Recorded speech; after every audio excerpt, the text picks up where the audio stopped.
Sebuah persembahan dari bumi Borneo.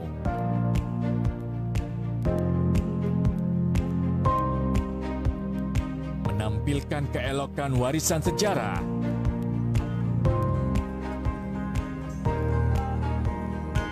Mahakarya budaya tradisional bersatu padu dengan budaya modern.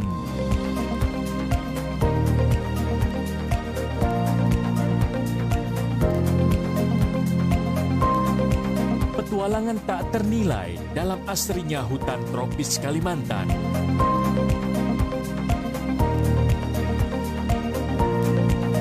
Berpadu debur ombak menyisir di atas pasir nan lembut. Pesona nirwana di timur Kalimantan.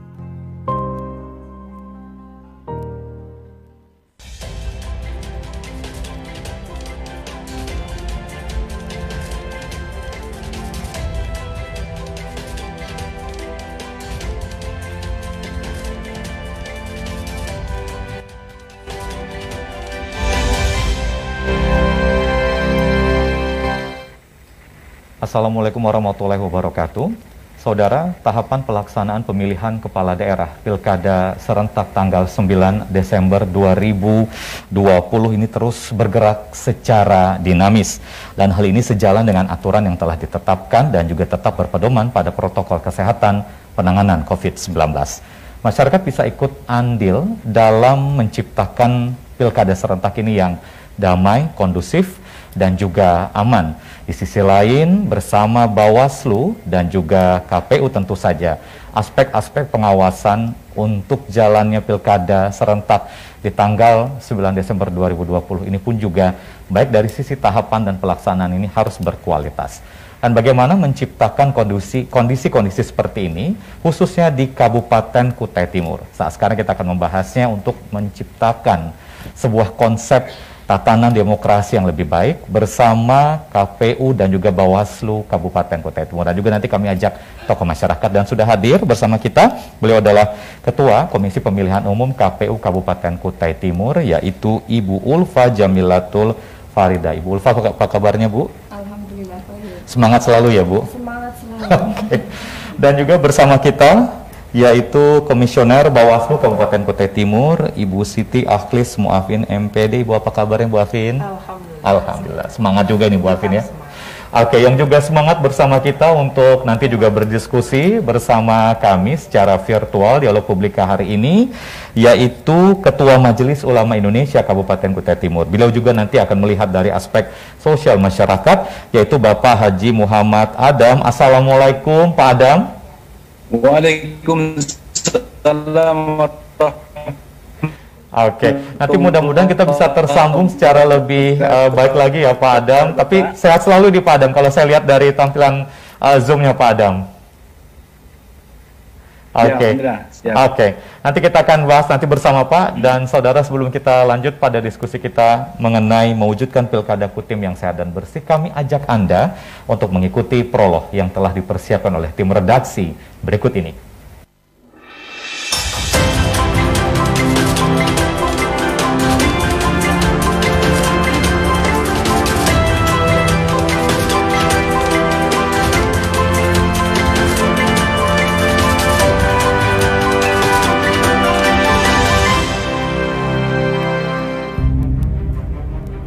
Pelaksanaan pemilihan kepala daerah Pilkada serentak tahun 2020 akan segera dilaksanakan di Indonesia. Begitu pula di Kabupaten Kutai Timur yang diikuti oleh 3 pasangan calon wali kota dan wakil wali kota. Mengusung tagline Pilkada Sehat dan Bersih, beberapa tahapan pelaksanaan pilkada pun kini ikut menyesuaikan dengan kondisi kebiasaan baru atau new normal.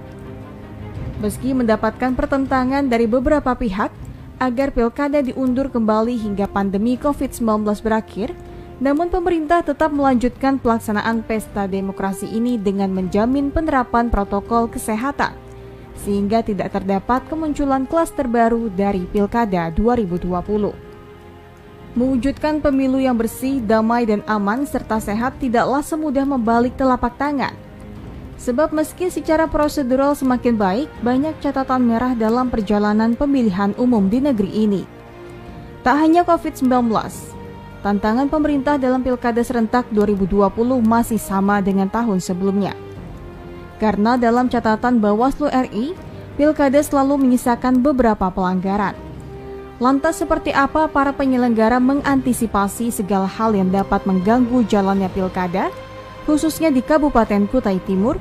Selengkapnya dalam Dialog Publika hari ini.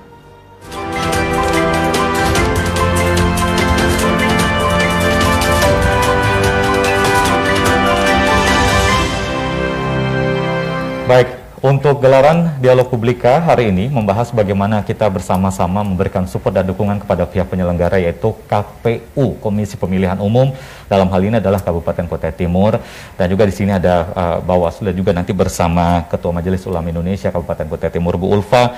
Ini barangkali juga bisa di-sharing kepada masyarakat. Sebenarnya sejauh ini bagaimana tahapan proses perjalanan Pilkada ini berjalan, Bu Ulfa? Baik, secara prinsip tahapan itu tetap berjalan sebagaimana PKPU tahapannya, karena bagaimanapun penyelenggaraan itu dilaksanakan dasarnya adalah tahapan yang sudah ditetapkan KPU RI. Setelah penundaan itu kita mengacu pada tahapan pemilihan di PKPU 5 2020, itu sudah bisa diakses secara umum dan kita sudah sosialisasi kemana-mana. Pasca tahapan dilanjutkan, kita sudah sampai hari ini di masa kampanye.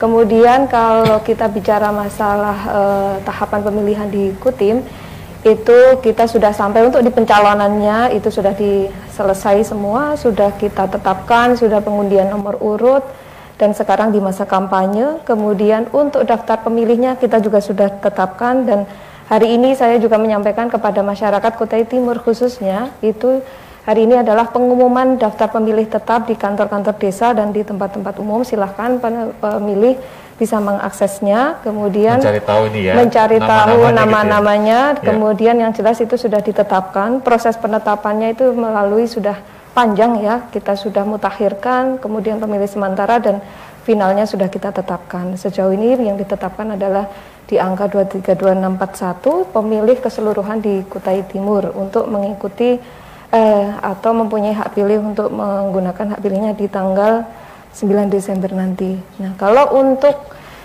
dinamika kampanye sejauh ini, calon sudah melaksanakan kampanyenya berdasarkan tahapan. Kemudian tentu saja kita sampaikan pada tahapan kampanye yang hari ini akan digelar juga, yaitu kampanye debat publik. Dan selebihnya tentu saja kita harapkan seluruh tahapan bisa berjalan sebagaimana mestinya. Oke, baik. Kurang lebih. Kemudian Bu Afin, ini kan kalau sebenarnya kemitraan ini kan harus solid begitu ya, antara Bawaslu dan juga KPU. Dengan adanya kondisi yang ada saat sekarang, ada protokol kesehatan yang ketat begitu. Dari Bawaslu sendiri, apa yang selama ini dilakukan koordinasinya bersama KPU, Bu? Dan menjadi catatan-catatan penting dari Bawaslu sendiri. Baik, terima kasih. Jadi perlu diketahui bahwasannya kami ini sama-sama penyelenggara pemilu, dan salah satu tugas Bawaslu adalah mengawasi semua tahapan yang dilakukan oleh penyelenggara. Maka semua itu diawasi. Adapun koordinasi dengan KPU, yang mana KPU adalah penyelenggara teknis dalam hal gelaran pilkada, maka kami selalu berkoordinasi, yang sampai dengan saat ini rapat koordinasi yang dalam bentuk resmi, kemudian by phone, begitu Bu Ulfa ya, dan juga upaya pencegahan yang kami lakukan melalui layangan, kami melayangkan surat himbauan kepada KPU Kabupaten Kutai Timur sebagai upaya pencegahan hal-hal yang tidak sesuai dengan mekanisme dan peraturan yang berlaku. Oke, baik. Saya ingin mendengar langsung kemudian tanggapan dari tokoh masyarakat, Ketua Majelis Ulama Indonesia Kabupaten Kutai Timur, Pak Adam. Ini tadi sudah dijabarkan sebenarnya Pak Adam dari Bawaslu dan juga dari KPU. Pihak penyelenggara sudah sangat konsisten dengan tahapan yang ada dan sudah sangat transparan kepada masyarakat sendiri. Pak Adam sendiri melihatnya bagaimana sejauh ini, apa yang sudah dilakukan oleh KPU dan Bawaslu, Pak Haji Adam? Ya. Pak Haji Adam, apakah masih bersama kami? Ya, alhamdulillah, saya masih. Oke, silakan Pak. Bisa dengar Adam. suara saya? Ya, silakan. Ya, alhamdulillah selama ini kami juga memantau melalui masyarakat kita juga dari laporan-laporan MUI kecamatan tentang keadaan situasi persiapan pemilu yang akan datang. Ya, kami rasa cukup baik, walaupun ada kendala, 1-2 kendala itu sudah biasa. Dinamika dalam perjalanan pemilu pasti ada. Akan tapi masih cukup terkendali di masyarakat kita. Mudah-mudahan kita selalu bisa menjaga keutuhan pemilu yang kondusif, pemilu yang aman, pemilu yang damai. Harapan kita seperti itu. Jadi kita semua harus saling menjaga, kita hindari daripada pernyataan-pernyataan atau kata-kata hoak di lingkungan kita agar kita semua bisa menjaga. Harapan kita seperti itu. Oke. Pak Adam, ini yang menarik adalah bahwa sebenarnya Kabupaten Kutai Timur ini sangat majemuk ya, dan itu artinya ketika kemajemukan ini terasa dengan adanya perbedaan agama, bahasa, kemudian juga dengan adanya kondisi yang begitu beragam di Kabupaten Kutai Timur, ini tentu saja butuh alat pemersatu begitu. Sementara kalau di Kabupaten Kutai Timur ini bagaimana Pak Adam kondisi yang ada? Peran tokoh-tokoh agama, peran tokoh-tokoh pemuda, peran tokoh-tokoh sosial yang ada Pak Adam, dari pantauan Pak Adam sendiri. Alhamdulillah sebuah Kutai Timur ini sangat sinergi. Saya lihat itu dari FKUB, dari Majelis Ulama, kepolisian, dari TNI Polri, semua berjalan dengan baik. Artinya saling menyambung. Para pemuda, para barusan juga kemarin kita adakan acara di Dandim Kutai Timur. Kita ada silaturahmi, juga membicarakan tentang menjaga kebersamaan, Bhinneka Tunggal Ika, dan kita selalu menjaga keutuhan kita, persaudaraan kita, toleransi kita antar umat beragama, sesama suku, sesama, karena kita itu pendatang, daerah kita itu sangat majmuk, seperti miniatur ibu kota Jakarta, artinya kita semua ada, semua suku ada, miniatur Indonesia, bahkan miniatur Indonesia, semua suku dari berbagai belahan pulau-pulau yang ada di Indonesia itu hampir semua ada di Kutai Timur ya Pak ya, dan siap untuk mensukseskan pilkada ya Pak ya. Ya, jadi kita berusaha untuk bersinergi di antara tokoh agama Islam, tokoh agama Katolik, Kristen, dan lain sebagainya. Kita selalu bertemu, walaupun 3 bulan sekali kita bertemu, kita komunikasi, supaya kalau ada apa-apa mudah diselesaikan. Baik, ya. Saya tahan di sana Pak Adam, saya ingin kembali lagi bersama Bu Ulfa dan Bu Afin. Bu Ulfa, sebenarnya kan memang ini tahapannya kan sempat bergeser atau berubah, terkendala dengan COVID-19. Ini KPU sendiri bagaimana sosialisasi dan edukasinya kepada masyarakat sendiri, Bu Ulfa? Baik, tahapan pemilihan 2020 ini memang tahapan pemilihan yang berbeda, sangat berbeda. Artinya saya cukup lama di KPU dan di beberapa pemilihan dan pemilu, kemudian hari ini kita mengalami pemilihan yang berbeda dengan biasanya. Pemilihan 2020 itu dilanjutkan di kondisi pandemi, maka kita harus melanjutkan tahapan ini dengan protokol kesehatan yang sangat ketat ya di semua tahapannya. Dimulai tahapan ketika kemarin ada perseorangan, calon perseorangan kemarin, kemudian itu diproses verifikasi faktualnya kita juga cukup ketat. Kemudian diproses pencalonan yang jalur parpol juga protokol kesehatannya kita cukup ketat. Artinya jumlah yang hadir, kemudian sampai nanti di hari pemungutan itu juga sangat ketat pemilih dalam hadir di TPS. Kemudian disitulah bahwa tahapan ini memang harus tetap jalan berdasarkan regulasi yang ada.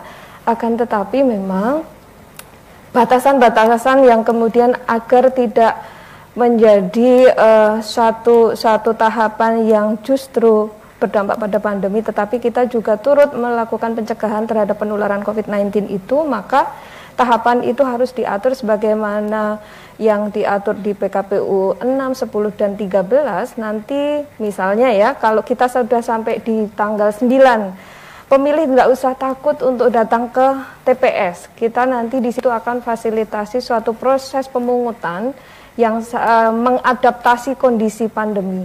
Jadi di situ yang jelas pemilih datang menggunakan maskernya, kemudian kita akan mengatur cara duduknya, masuknya ke lokasi TPS-nya, ikutilah C6 atau pemberitahuan ke TPS dari KPU.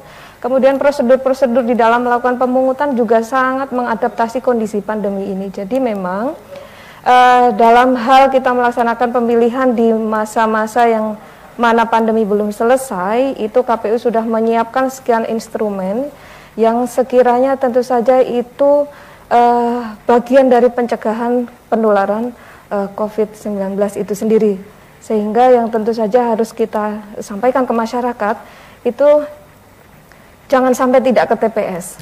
Yang penting itu adalah bahwasannya datanglah ke TPS, karena apa yang dilakukan masyarakat Kutai Timur di tanggal 9 Desember itu nanti menentukan masa depan Kutai Timur itu sendiri. Jadi tidak perlu takut datang ke TPS. Kita akan menyiapkan beberapa instrumen khusus yang aman bagi pemilih untuk datang ke TPS. Baik, seperti ya, itu. Ya, Wapin, ini kan sebenarnya kalau kita berbicara masalah protokol kesehatan, artinya Bawaslu juga di sana ada poin-poin penting yang akan dicatat oleh Bawaslu ketika ada tahapan, ada pasangan calon yang tidak menjalankan sesuai aturan. Ini bagaimana Bawaslu sendiri, Bu? Baik, senada yang disampaikan Bu Ketua KPU bahwasanya tahapan ini diselenggarakan kembali gitu kan.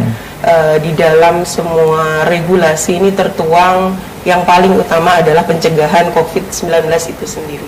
Maka di Bawaslu pun juga begitu. Potensi-potensi pelanggaran yang kami antisipasi, strategi-strategi yang kami siapkan ini, selain dengan dugaan-dugaan pelanggaran yang sudah kami awasi sebelumnya, maka yang kami lebih utamakan adalah pencegahan dari COVID-19 itu sendiri.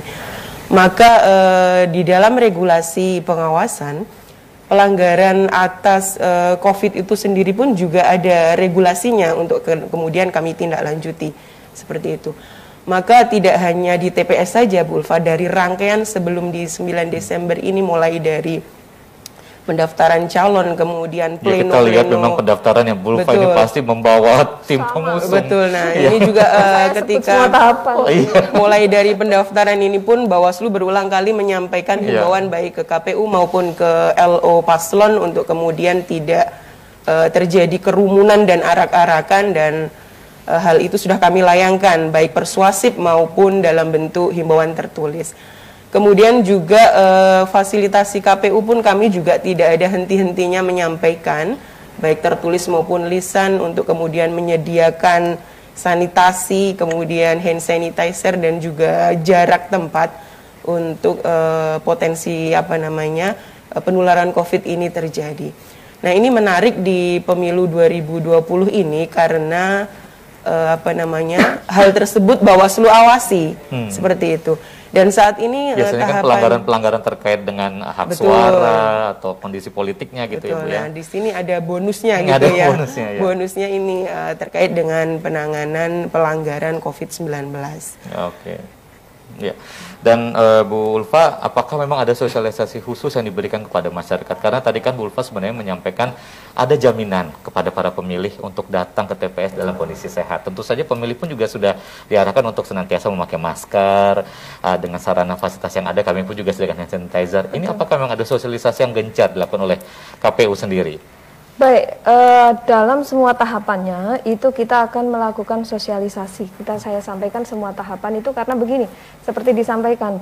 Karena kalau dalam kurun waktu yang cukup singkat ini saya menceritakan semua tahapan itu, saya kira tidak cukup, tidak cukup itu. Nah, seperti yang disampaikan Bu Alvin, dalam setiap tahapan kita harus mematuhi protokol kesehatan.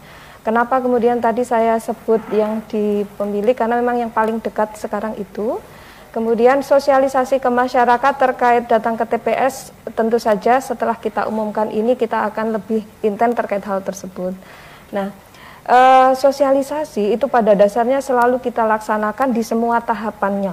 Jadi kita ikuti tahapannya apa, maka itu yang harus tersampaikan kepada masyarakat.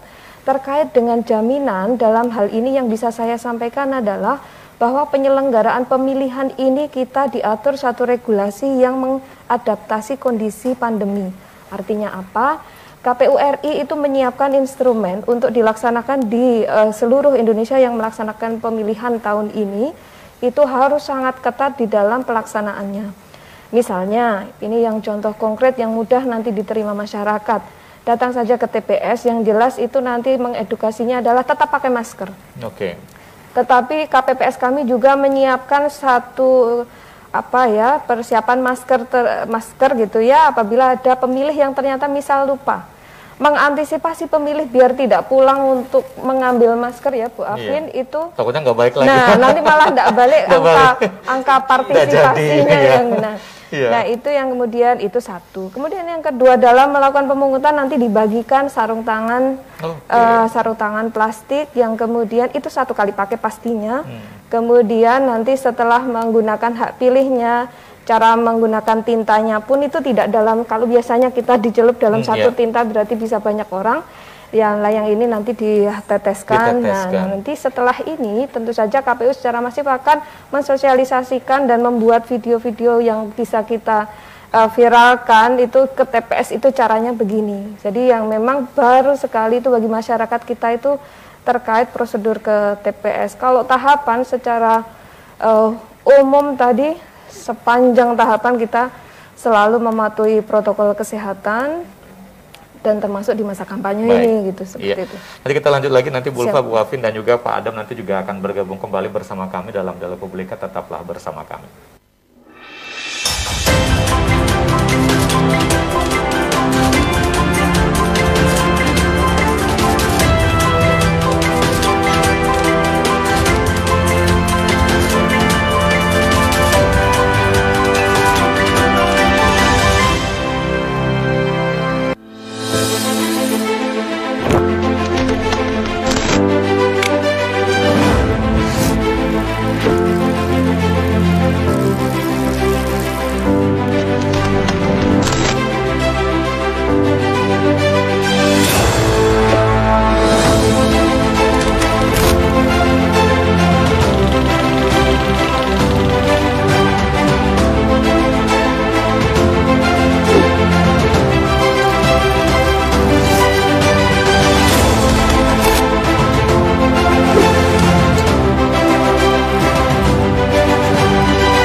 Saya, Kepala Badan Kesbangpol Kota Samarinda, menghimbau kepada segenap masyarakat Kota Samarinda.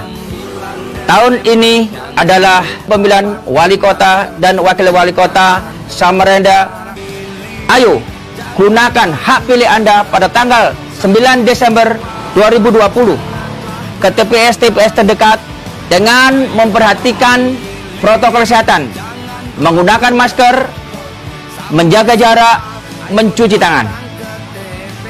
Ingat, suara Anda sangat menentukan Kota Samarinda 5 tahun ke depan. Sebuah persembahan dari bumi Borneo.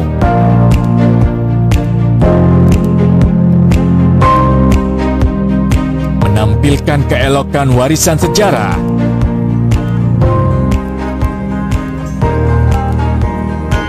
mahakarya budaya tradisional bersatu padu dengan budaya modern.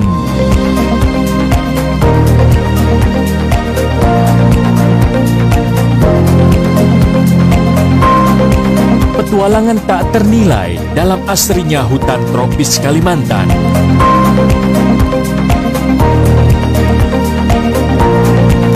Berpadu debur ombak menyisir di atas pasir nan lembut. Pesona nirwana di timur Kalimantan.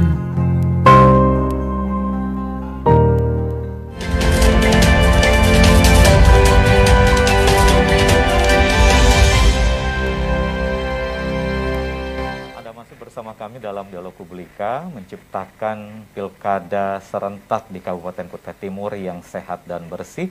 Dan juga masih bersama Ketua KPU Kabupaten Kutai Timur Ibu Ulfa, kemudian juga Komisioner Bawaslu Kabupaten Kutai Timur Ibu Afin, dan juga tokoh masyarakat yang juga bergabung bersama kami melalui virtual Dialog Publika saat sekarang bersama Ketua Majelis Ulama Indonesia Kabupaten Kutai Timur, Pak Haji Adam. Pak Haji Adam, ini kami masih ingin menggali lagi Pak Adam. Ini kan sebenarnya protokol kesehatan sudah dilaksanakan oleh KPU, kemudian juga Bawaslu memonitoring, melihat bagaimana KPU menjalankan. Pihak penyelenggara sebenarnya sudah sangat konsekuen dan mengikuti aturan yang ada. Jadi selain aturan terkait dengan tahapannya, juga aturan terkait dengan pelaksanaan protokol kesehatan. Pak Adam sendiri melihat bagaimana kondisi masyarakat di Kabupaten Kutai Timur ketika ada kondisi-kondisi khusus kita harus memilih dalam situasi pandemi. Bagaimana Pak Adam melihatnya, Pak Haji Adam?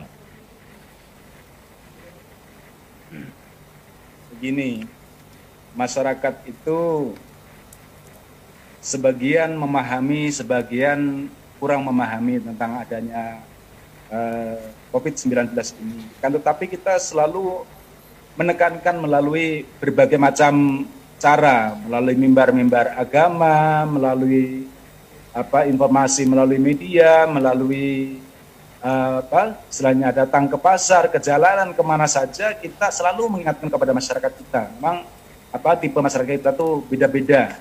Tempat ibadah juga begitu, banyak juga yang mentaati, tapi ada 1-2 yang melanggar. Makanya kita harus selalu mengingatkan dan mengingatkan lagi kepada masyarakat kita.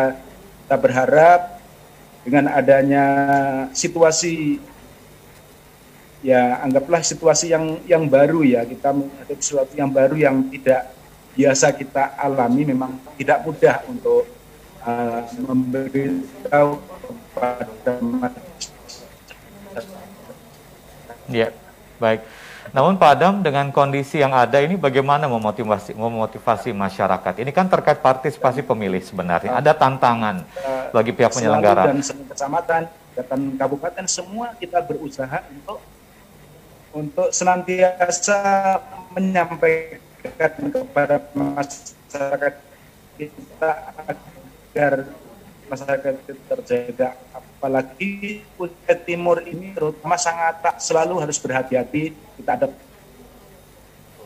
Ya, ya. Mudah-mudahan komunikasi kita bisa tetap lancar, Pak Adam. Ini kita masih senantiasa untuk membahas materi ataupun juga topik yang kita hadirkan pada Dialog Publika kali ini mengenai bagaimana menciptakan atau mewujudkan pilkada serentak di Kabupaten Kutai Timur yang sehat dan bersih. Termasuk ini juga, nanti kami kembali akan undang Pak Adam. Bu Afin, ini kan semuanya bertransformasi. Kita secara terpaksa memang tidak mau harus melakukan segala sesuatunya melalui daring. Saya yakin juga KPU dan Bawaslu ini juga ketika rapat koordinasi, ini pun juga ada beberapa aspek-aspek yang mau tidak mau harus dilakukan secara daring.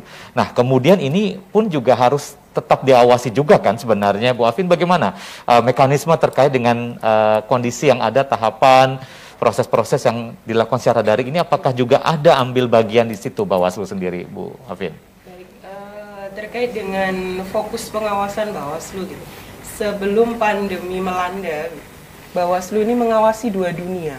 Okay. Dunia maya dan dunia nyata. Okay. Apalagi saat ini pandemi yang sedang bergulir, yang berada di tengah-tengah kita ini, maka yang diutamakan adalah melalui media daring. Maka tentu saja lebih lagi pengawasannya. Jadi seperti halnya yang tadi saya sampaikan, kami mengawasi dunia maya, bahwasanya bila mana ada dugaan pelanggaran di dunia maya, maka akan bisa kita tarik ke dunia nyata untuk proses penanganan pelanggarannya. Baik yang saat ini kita awasi, saat ini kan tahapan kampanye nih. Jadi kampanye melalui daring, kemudian kampanye melalui tatap muka yang memang di-live-kan gitu kan. Iya. Maka di situ pun juga kita bisa mencermati melalui pengawasan tidak langsung atau daring itu sendiri. Bagaimana protap COVID-nya diterapkan, kemudian konten di dalamnya seperti apa, kemudian orang-orang yang tidak diperbolehkan mengikuti kampanye. Nah, hal tersebut juga masif kami lakukan di semua tempat di 18 kecamatan se-Kutai Timur. Jadi sekali lagi Bawaslu ini tentu saja khusus untuk kampanye ini lebih utamanya sebenarnya adalah daring itu sendiri. Jadi untuk tatap muka juga ada dalam regulasi dibatasi hanya maksimal 50 orang, kemudian Bawaslu memastikan protap COVID-nya sudah dilakukan, baru bisa diselenggarakan. Nah, hal tersebut kami pastikan untuk maksimal dilakukan di lapangan. Nah, kembali di daring gitu kan, baik rakor peningkatan kapabilitas ad hoc kami di tingkat kecamatan, yakni di 18 kecamatan, Panwascam se-Kutai Timur, ini kami juga sering melakukan koordinasi melalui daring, aplikasi Zoom seperti itu. Bahkan proses penanganan pelanggaran pun yang tidak dapat menghadirkan terlapor atau bagian dari orang-orang yang diklarifikasi masuk di penanganan pelanggaran pun kami menggunakan via daring untuk tentu saja mencegah gitu kan potensi penyebaran COVID-19 itu sendiri seperti itu. Bu Ulfa sendiri ini terkait dengan koordinasi hingga ke level bawah begitu Bu, hingga ke level KPPS dan tingkat bawah dasar dari pucuk pimpinan hingga ke bawah ini sendiri bagaimana sejauh ini Bu? Ini kan prosesnya tidak mudah sebenarnya ketika kita harus beradaptasi dengan kondisi semuanya berbasis digital, belum lagi akses beberapa daerah yang tidak terkoneksi dengan baik. Ini bagaimana KPU sendiri Bu? Baik, kalau di dalam penyelenggaraan itu pasti kita mempunyai ad hoc sendiri-sendiri ya. Seperti halnya tadi di Bawaslu itu juga ada ad hocnya, itu juga di KPU ada PPK itu nanti di tingkat kecamatan, kemudian PPS di tingkat desa, dan nanti akan terbentuk di tingkat TPS itu namanya KPPS. Nah, dalam hal kemudian kita berkoordinasi masih persis tentu saja dalam konteks ini kita mengurangi tatap muka sehingga via virtual itu diutamakan. Tetapi ingat, Kutai Timur itu tidak semuanya wilayah itu kemudian memiliki jaringan yang memudahkan kita berkomunikasi secara virtual. Seperti saya sebut saja, kalau yang mudah kita ingat, kecamatan yang paling ujung di Sandaran. Sandaran kebetulan Korda saya sendiri, setiap kali saya ke Sandaran itu sebetulnya lebih menenangkan diri saja. Begitu saya nyebrang laut itu damai sekali, nggak ada WA, nggak ada telepon karena nggak ada sinyal gitu kan. Nah, itu nanti begitu kita masuk di kecamatan Sandaran, baru ada di tempat-tempat tertentu itu yang bisa diakses ada sinyalnya, sehingga virtual itu ya betul kita laksanakan semaksimal mungkin. Dan alhamdulillah sejauh ini kita menginformasikan lebih awal, kita akan koordinasi jam sekian. Nah, nanti tentu PPK akan bergeser ke wilayah yang memang bisa diakses jaringannya, dan itu tentu menjadi catatan di dalam penyelenggaraan ini. Termasuk tadi disampaikan kalau Bu Afin ngawasinya itu dua dunia, tadi saya kira mau dunia lain gitu. Untung dunia nyata sama Maya. Nah, dalam hal ini sama persis, koordinasi itu senantiasa kita laksanakan. Tapi memang ada perlakuan khusus Bu Ulfa untuk daerah-daerah seperti yang terkonektivitasnya terganggu atau kurang, bagaimana? Apakah memang ada perlakuan khusus seperti Sandaran tadi? Kalau perlakuan khusus atau berkebutuhan khusus sebenarnya. Perlakuan khususnya itu yang jelas kalau dalam konteks koordinasi sama semuanya. Tetapi yang harus termasuk mengadaptasi COVID di wilayah-wilayah yang jauh gitu. Itu menyampaikan ke mereka bahwa sekarang ini kita harus melaksanakan pemilihan dengan kondisi yang berbeda. Itu secara berjenjang, karena secara prinsip kita tidak bisa langsung kepada penyelenggara yang ada di desa-desa, terkendala jaringan itu tadi. Nah, nanti kita ke PPK-nya, PPK baru ke PPS-nya, kemudian PPS nanti bisa sosialisasi ke warga setempat. Nah, proses-proses berjenjang itu memang seperti itu. Nah, kemudian yang dikurangi adalah tatap muka, persis tadi. Tatap muka memang banyak yang kita kurangi. Jadi tatap layar ya Bu? Tatap layar sekarang, nah itu sudah. Tatap layar ini ya tentu saja semua proses itu kurang lebihnya itu pasti ada. Sehingga pasti nanti akan kami pertajam apabila belum paham ketika kita lakukan koordinasi secara virtual, langsung melalui komunikasi saja, by phone atau apa, dan kita secara berkala itu melakukan monitoring ke kecamatan. Nah, monitoring itu terkait tahapannya, sejauh mana perkembangan di sana, sejauh mana kemudian hal-hal tersebut dilaksanakan oleh ad hoc kami di wilayah masing-masing. Kutai Timur itu kan luasnya luar biasa ya Bu Afin, luas sekali. Nah, kemudian kalau kita tidak dengan strategi-strategi tertentu dapat menembus yang wilayah-wilayah tertentu dengan kondisi yang memang ada infrastruktur yang sudah baik, ada yang belum baik. Nah, yang seperti itu memang menjadi tantangan tersendiri dan sejauh ini memang penyelenggaraan alhamdulillah kan dapat berjalan sebagaimana mestinya dan tentu harapan kita di pemilihan 2020 ini angka partisipasinya juga tetap tinggi. Artinya kalau kemarin pemilu 2019 itu bisa menembus di angka lebih dari 75%, maka tentu saja harapannya kurang lebih sama.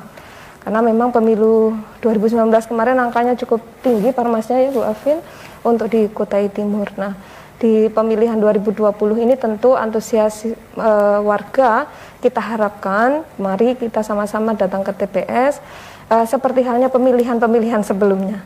Hanya beberapa item saja atau beberapa hal yang kemudian kita harus mengadaptasi saja. Jadi hal-hal yang seperti itu harus kita selalu sosialisasikan, tetapi memang secara berjenjang. Itu tidak bisa kita langsung KPU ke masyarakat. Jadi melalui ad hoc yang ingat luasan Kutai Timur tadi yang cukup luas. Ya seperti itu. Okay.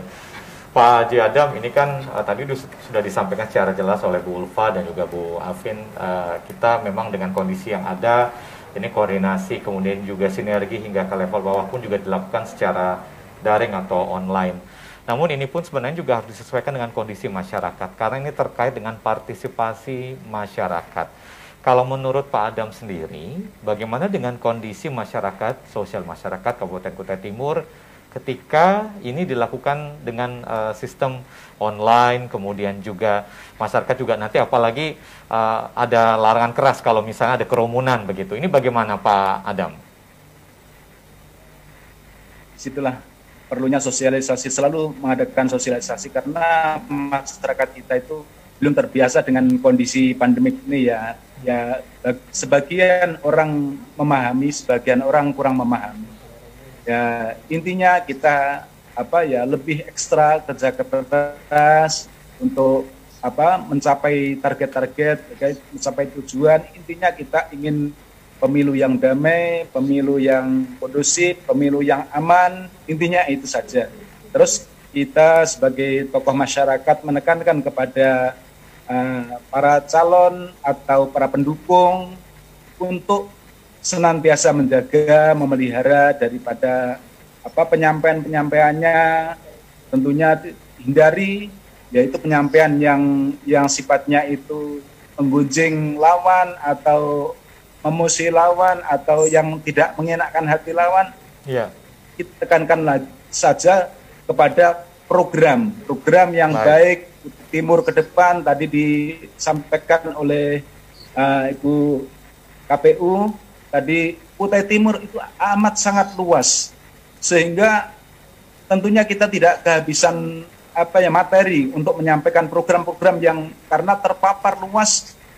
Kutai Timur ini banyaknya sumber daya alamnya, sumber daya lautnya, sumber daya buminya, banyaknya tambang-tambang dan berbagai macam yang harus kita hadapi, yang perlu kita garap.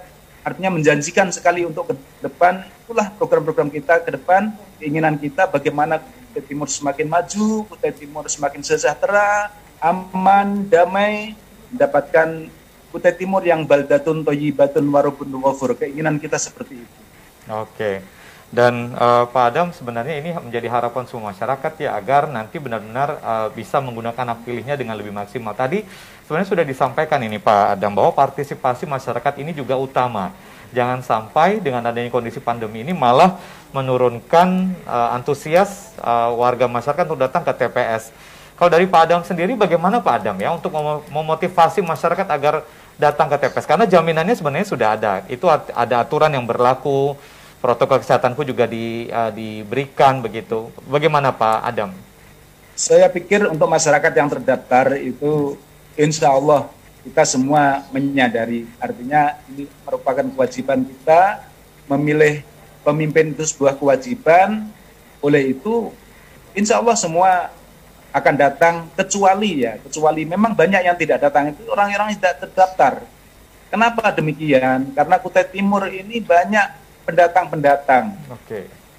Jadi terus banyak pindah tempat sehingga tidak mudah KPU untuk menentukan para pemilih-pemilihnya, sehingga terjadi simpang siur, sudah terdaftar ternyata pindah ke tempat lain lagi, nyewa ke tempat lain lagi, ngontrak ke tempat lain lagi, sehingga yang seperti itu biasanya yang mendapatkan kendala di masyarakat kita. Sebenarnya kalau masyarakatnya cukup antusias untuk menghadapi pemilu ini, akan tetapi memang kondisinya karena kita itu kebanyakan perantau, sehingga kendalanya di situ, orang suka pindah tempat, sehingga menyulitkan untuk menata, bagi KPU terutama sulit untuk menentukan pemilih-pemilih. Oke, Pak Adam masih bertahan di sana. Saya ingin ke Bu Ulfa dan Bu Afin lagi. Bu Afin, ini sebenarnya yang selalu didengungkan. Saya rasa kami pun juga, kita pun setuju sebenarnya bahwa sebelum pandemi pun juga kita sebenarnya selalu mengkhawatirkan terkait dengan penyebaran hoax atau kabar-kabar berita bohong begitu. Apalagi ketika ini dilakukan dengan sistem daring begitu. Ini Bawaslu sendiri, apakah memang ada tim khusus ketika ingin menelusuri jejak-jejak digital atau hoax ini, atau bagaimana sejauh ini koordinasinya sendiri, Bu Afin? Baik, seperti halnya yang tadi saya sampaikan, itu ada di dua dunia gitu kan. Di Bawaslu ini ada Pokja kampanye, pengawasan kampanye.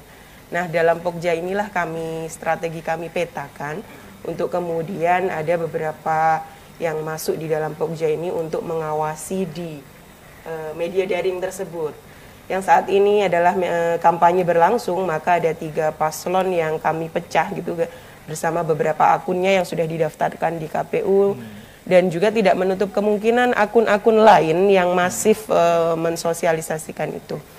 Senada yang disampaikan oleh Pak Haji Adam tadi, bahwasanya ujaran kebencian ini menjadi salah satu fokus pengawasan kami yang utama terkait dengan apa yang disampaikan di media daring tersebut. Pun juga tidak menutup kemungkinan dalam bentuk tulisan begitu kan, meskipun di-upload di media daring. Nah, hal tersebut kami juga cermati, kami juga awasi. Bila mana syarat-syarat formil material yang kemudian tertuang di dalam virtual atau daring tersebut memenuhi, maka seperti halnya yang tadi saya sampaikan, hal tersebut bisa kami tarik dalam dunia nyata untuk melakukan proses penanganan pelanggarannya. Sejauh ini tentu saja Bawaslu ini sama dengan halnya di dunia kesehatan, lebih baik mencegah daripada mengobati. Di Bawaslu tentu saja lebih baik mencegah daripada menindaklanjuti dugaan pelanggaran yang ada. Nah, kebetulan saya adalah koordinator divisi pengawasan dan hubungan antar lembaga, yang mana di dalam tubuh pengawasan ini upaya pencegahan yang dimaksimalkan. Maka bagian dari itu Bawaslu Kutai Timur secara masif melalui media sosial kami, Instagram, silahkan di follow. Instagram, kemudian fanpage Facebook dan website, dan juga melalui ad hoc kami secara masif kami gaungkan upaya-upaya pencegahan yang ada di dalam semua subtahapan. Yang saat ini khususnya kampanye gitu ya, konten-konten ujaran kebencian, hoax, money politik, isu SARA. Nah, itu juga sering kami gaungkan melalui virtual. Pun juga selain dengan masifnya upaya pencegahan melalui daring, kami juga masih adakan tatap muka, kan, tapi seperti halnya yang Bu Ulfa tadi sampaikan, kami batasi tidak sepadat yang dulu gitu kan. Nah, dari sosialisasi kami mengundang eksternal. Nah, upaya dari pencegahan tersebut, Bawaslu Kutai Timur mengadakan sosialisasi pengawasan partisipatif yang sudah kami lakukan. Salah satunya menggandeng 3 kampus yang ada di Kabupaten Kutai Timur, Gustu Kampus begitu. Kemudian kami juga menggandeng komunitas seni. Dan juga di beberapa sosialisasi yang akan datang, kami akan mengundang parpol lagi, meskipun itu sudah sering kami undang. Dan juga kaum milenial, pelajar di tingkat SLTA, tingkat yang paling atas yang sudah menjadi pemilih pemula. Seperti itu upaya pencegahan persuasif yang kami lakukan gitu kan, untuk menekan tingginya potensi pelanggaran. Kalau Bu Ulfa tadi ini orientasinya agar tingginya partisipasi gitu kan. Jadi kalau di Bawaslu ini dengar kata tinggi ini agak gimana gitu ya Mas. Jadi lebih ke jangan sampai menjulang tinggi potensi pelanggaran dan pelanggaran yang terjadi di Kutai Timur. Baik, nanti kita lanjut lagi nanti di sesi berikutnya, Bu Alvin dan Bu Ulfa, dan juga Pak Adem nanti juga masih bergabung secara virtual dalam Dialog Publika. Kami akan segera kembali sesaat lagi.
Sebuah persembahan dari bumi Borneo.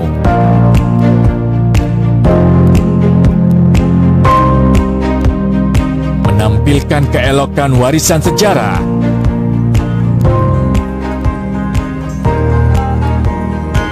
Mahakarya budaya tradisional bersatu padu dengan budaya modern.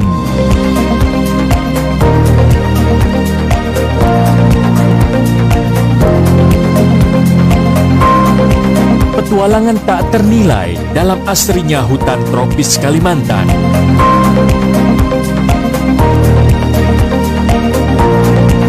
Berpadu debur ombak menyisir di atas pasir nan lembut. Pesona nirwana di timur Kalimantan.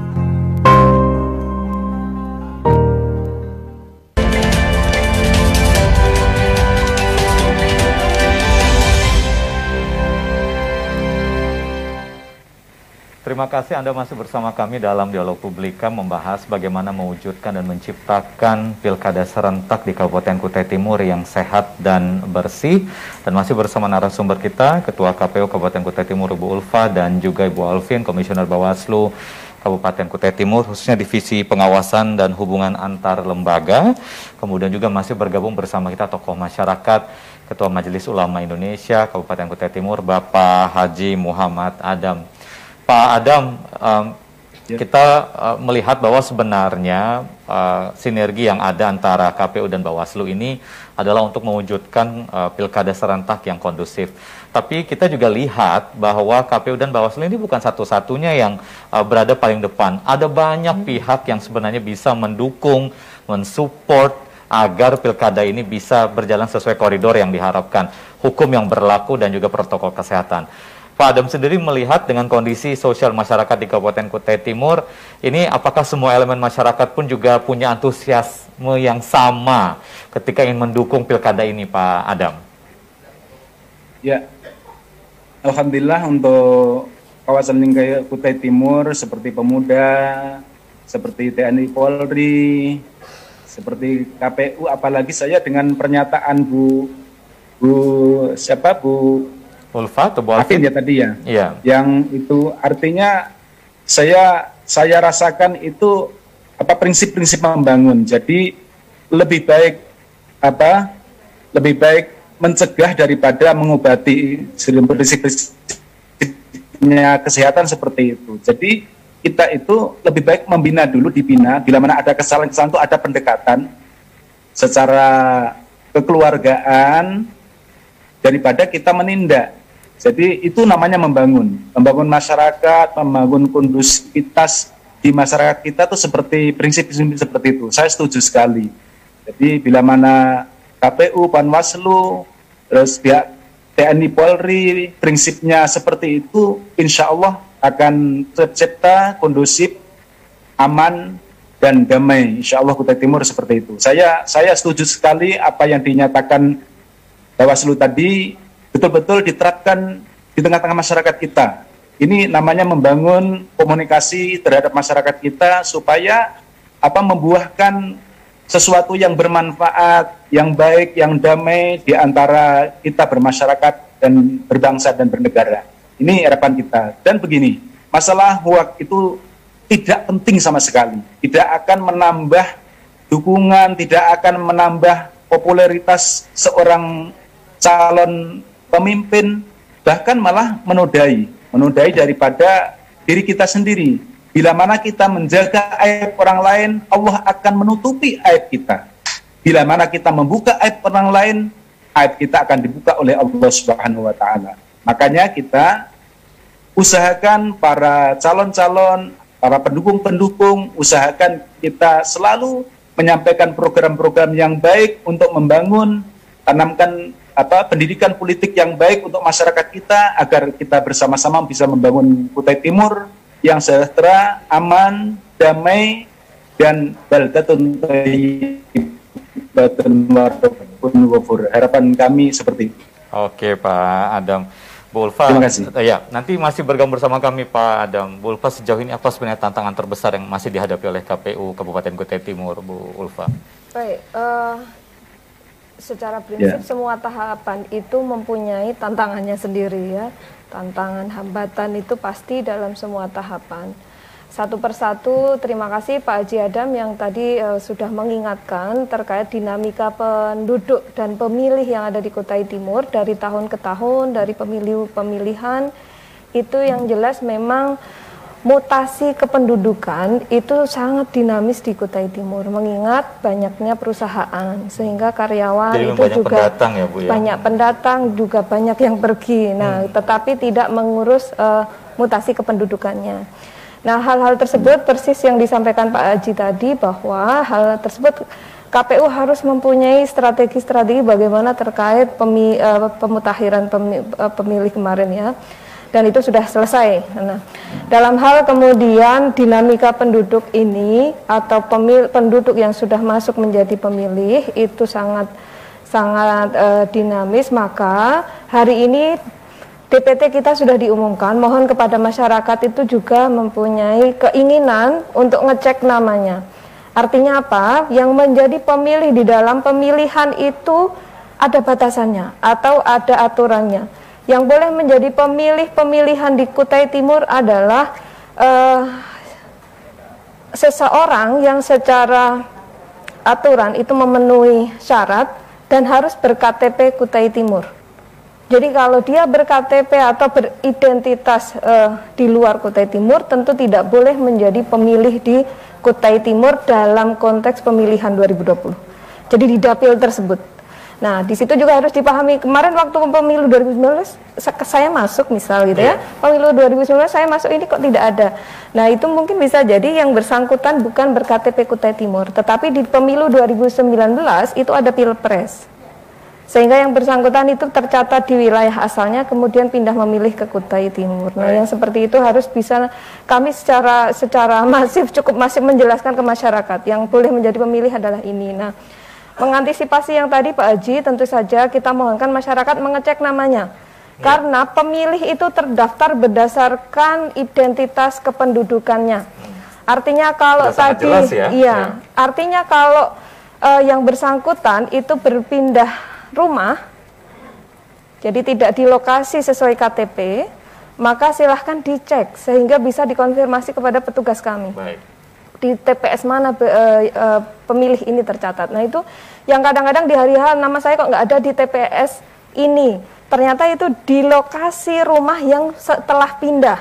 Padahal KTP-nya masih tercatat di asal. Okay. Nah, yang seperti itu yang memang kita harus pelan-pelan untuk bisa dan lebih proaktif. Nah, kita dari penyelenggara itu sangat proaktif menjelaskan. Berarti kalau tidak tercatat di sini, Bu, itu misalnya atau Pak, itu ada di wilayah asalnya. Nah, seperti itu. Nanti bisa dipergunakan hak-haknya. Kita mohonkan kepada masyarakat bisa antusias untuk melihat sudah masuk atau belum, seperti itu. Terakhir ini kita berada di sesi closing statement dari Bu Alvin, ada yang disampaikan kepada masyarakat dari Bawaslu khususnya. Dari Bawaslu, baik. Mungkin sedikit saya menyampaikan Boleh. senada yang disampaikan Bu Ulfa juga Pak Adam.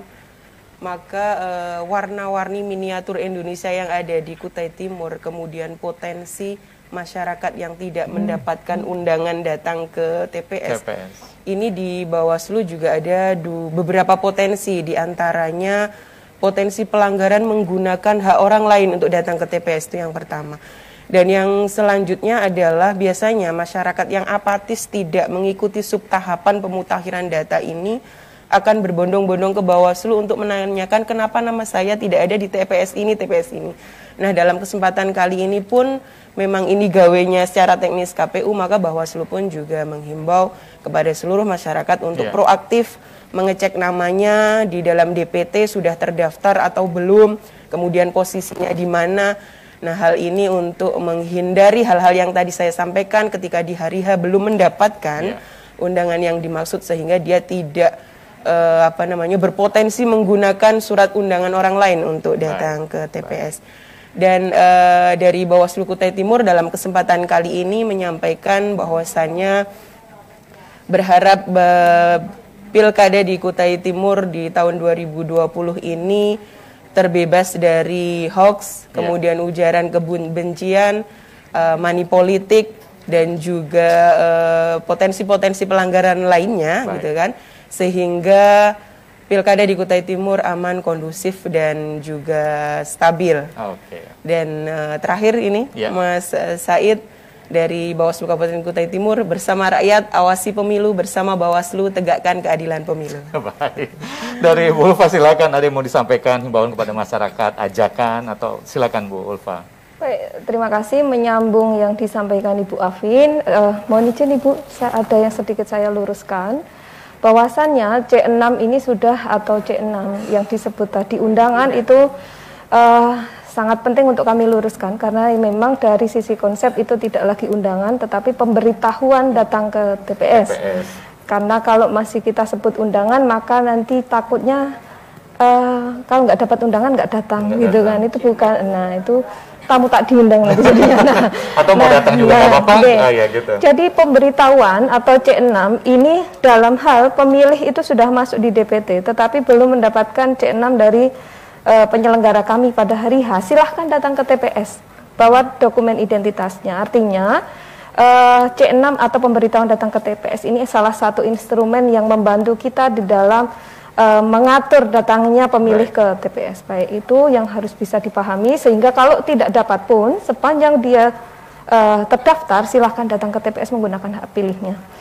Kemudian selanjutnya tentu saja saya selaku Ketua KPU Kabupaten Kutai Timur menyampaikan bagi masyarakat Kutai Timur yang sudah masuk menjadi pemilih di pemilihan tahun 2020, mari kita sukseskan pemilihan tahun 2020, datang ke TPS pada hari Rabu tanggal 9 Desember, gunakan hak pilih dengan sebaik-baiknya, patuhi protokol kesehatan yang ada. Semoga pemilihan Bupati dan Wakil Bupati Kutai Timur di tahun 2020 ini aman, lancar, kondusif, sukses, dan tentu saja keseluruhan proses ini pada semua elemen ya khususnya itu tetap sehat.